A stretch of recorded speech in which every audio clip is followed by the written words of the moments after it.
मस्त गरमागरम ज्वारीची भाकरी, मिरचीचा ठेचा, त्यानंतर कांदा, त्यावरती घालायचे तेल, असा चटपटीत मेनू आहे, मस्त लागतो. क्षणी आपल्याला भूक लागते.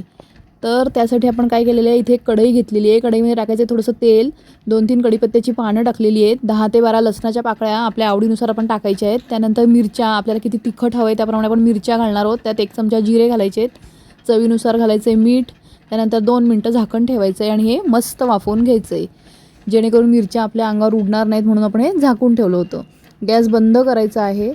त्यानंतर इथे शेंगदाणे भाजून घेतलेले आहेत, ते शेंगदाणे त्यात टाकायचे, थोडीशी कोथिंबीर घालायची आवडीनुसार, मस्त मिक्स करायचं आहे.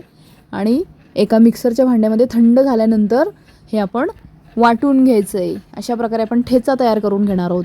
फ्रेंड्स, जर तुम्ही माझ्या चॅनलवर नवीन असाल तर माझ्या चॅनलला सबस्क्राईब करा. व्हिडिओ तुम्हाला आवडत असेल तर लाईक करा आणि शेअर करायला मात्र विसरू नका. तर इथे अशा प्रकारे ठेचा तयार झालेला आहे, त्याच्यावरती आपण आवडीनुसार लिंबू पिळायचं आहे. तर थँक्स फॉर वॉचिंग.